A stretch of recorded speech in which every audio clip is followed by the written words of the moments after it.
Halo sahabat pencinta anime, kembali lagi dalam rangkuman anime Sankaku Madono Sotogawa Wayoru. Kali ini Mimin akan mencoba merangkum episode keduanya. Oh ya, bagi yang belum tahu bagaimana sinopsis anime ini, bisa cek video kami sebelumnya. Linknya ada di deskripsi video ini. Singkatnya, anime ini menceritakan Mikado, seorang penjaga toko buku yang memiliki kemampuan melihat hantu dan roh, bertemu dengan Hitori Hiyakawa yang berprofesi sebagai pengusir hantu. Berawal dari pertemuan itu, keduanya menjadi tim pengusir hantu. Mereka membantu polisi dan detektif untuk memecahkan misteri pembunuhan atau kejahatan yang belum terungkap. Pada episode sebelumnya, mereka diminta bantuan oleh seorang detektif atau polisi untuk memecahkan misteri pembunuhan terhadap 3 orang yang bekerja di sebuah kantor. Namun ketiganya tidak saling mengenal. Mereka dibunuh dan dimutilasi, baru beberapa bagian tubuh saja yang berhasil ditemukan. Sementara itu, tersangkanya melakukan bunuh diri di penjara, sehingga polisi tidak dapat informasi apapun. Pada episode pertama, Mikado dan Hiyakawa berhasil menemukan bagian tubuh korban yang lain di sebuah ruangan di tempat yang sebelumnya dicurigai oleh polisi atau detektif. Ada nama yang sempat disebutkan oleh Mikado pada saat penelusuran tersebut, namun polisi tidak mengizinkan untuk mengungkapnya. Demikian pula dengan Hiyakawa, dia pun tidak ingin mengungkapnya karena itu bukan bagian dari kewenangannya.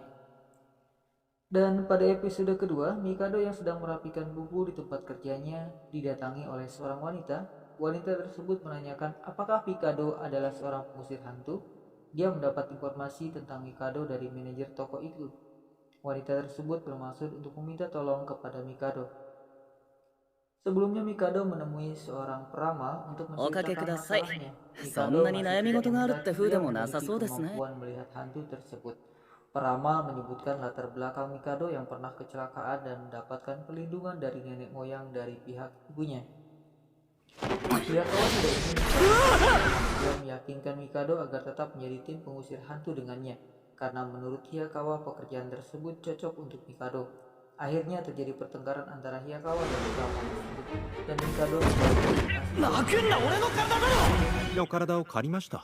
Peramal juga mengatakan bahwa terkadang ia membantu orang yang terkutuk. Ia menyebutkan sebuah nama yaitu Yuri Erika. Hal itu membuat Mikado dan Hiyakawa mengingat kembali sebuah nama yang pernah tak sengaja disebut oleh Mikado saat membantu detektif dalam menyelesaikan kasus pembunuhan dengan mutilasi. Sebelum meninggalkan tempat peramal, peramal itu mengingatkan agar Mikado tidak meminjamkan tubuhnya kepada Hiyakawa, karena itu hanya akan dimanfaatkan. Untuk selanjutnya, Hiyakawa dan Mikado menuju ke sebuah sekolah, menemui perempuan yang meminta bantuan Mikado di toko buku yang diceritakan di awal kisah episode ini. Perempuan itu tangannya selalu digenggam oleh 2 orang temannya, mengatakan bahwa ia sering melihat hantu namun tidak terjadi setiap hari. Ia melihat kepala yang hidup di toilet. Pada saat itu Mikado melihat bahwa wajah perempuan itu berlubang. Perempuan itu kaget karena Mikado dapat mengetahuinya padahal ia belum mengatakannya. Hiyakawa meminta perempuan itu melepaskan genggaman tangan temannya, namun ia menolak karena jika dia melepaskannya maka hantu itu akan datang. Namun Hiyakawa meminta kembali untuk melepaskannya. Setelah genggaman tangan dilepaskan, benar saja hantu datang. Perempuan itu dapat melihat kehadirannya. Begitu juga dengan Mikado yang memang mampu melihat hantu. Hiyakawa menyentuh bahu perempuan itu dan mengatakan, "Kena kau kutukan." Ia mengatakan kepada wanita tersebut bahwa itu bukan kutukan, tapi hanya halusinasi saja yang menyebabkan wanita itu selalu merasa ketakutan.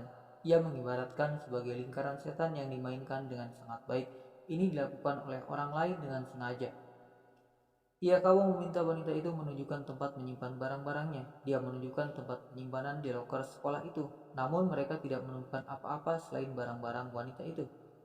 Mikado menuju tempat duduk wanita itu, padahal wanita belum pernah memberitahukan kepada pengusir hantu letak tempat duduknya. Namun Mikado telah merasakan ada hal aneh yang terdapat di tempat duduk wanita itu. Dia melihat bahwa di tempat duduk tersebut sebuah lubang yang sama dengan lubang yang terlihat pada wajah wanita tersebut. Mikado melihat ada alat yang sengaja diletakkan secara gaib di tempat duduk untuk mempengaruhi wanita itu. Pengusir hantu berhasil menghancurkan lubang gaib yang mempengaruhi wanita tersebut dari tempat duduknya. Penyebab lubang hitam itu telah berhasil diatasi, namun kejadian itu berasal dari kesalahan manusia. Maka Hayakawa mengatakan agar tidak terjadi kembali, wanita tersebut harus melihat ke dalam dirinya sendiri. Hayakawa bertanya kepada Mikado tentang pendapatnya mengenai Hyura Erika. Mikado mengatakan ia menyukainya. Hayakawa tampak tidak suka, ia kelihatannya cemburu. Ya, jika kita lihat gerak-gerik Hayakawa saat menyentuh tubuh Mikado dengan dalih untuk menyatukan kekuatan, seperti ada yang aneh. Mungkinkah Hayakawa seorang gay yang menyukai Mikado? Hayakawa tak ingin melepaskan Mikado begitu saja. Ia membuat surat kontrak tertulis dan meminta Mikado menandatangani dengan menuliskan namanya di surat kontrak itu.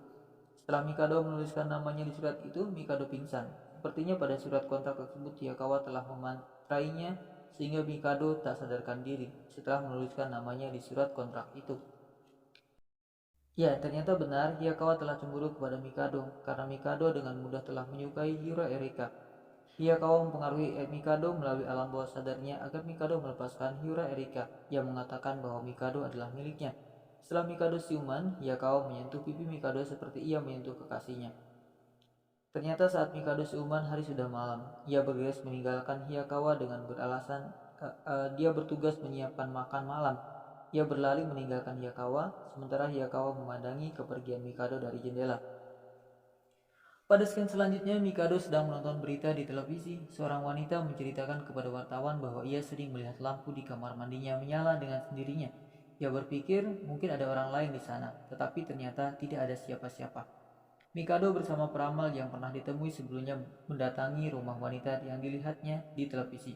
Peramal meminta keterangan kepada wanita tersebut dan wanita tersebut menjelaskan apa yang ditanyakan oleh peramal. Sementara Mikado mulai merasakan sesuatu yang aneh. Ia berusaha melihat dengan mata batinnya apa yang terjadi sesungguhnya.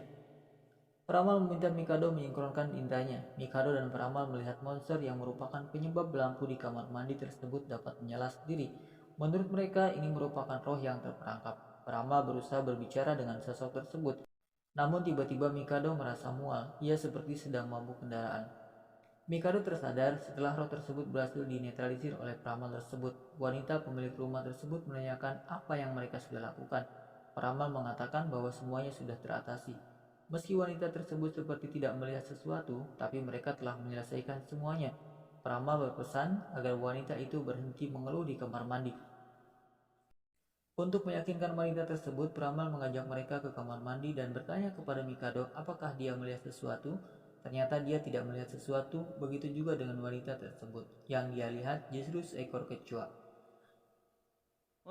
Goki. Dia berteriak histeris meminta untuk menyingkirkan kecoa tersebut.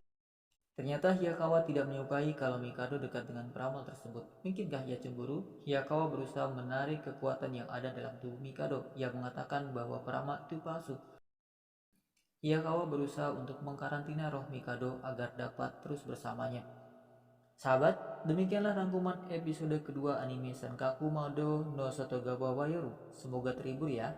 Bagi sahabat yang ingin menonton versi lengkapnya, bisa langsung mengklik situs penyedia anime dengan mengetikkan judul anime tersebut, yaitu Sankaku Mado no Sotogawa Wayoru di kolom pencarian. Terima kasih telah menonton. Jika sahabat suka dengan video ini, silahkan like, komentar, share, dan juga jangan lupa subscribe dan nyalakan loncengnya ya, agar tidak ketinggalan video menarik lainnya. Oke, sampai jumpa di episode berikutnya.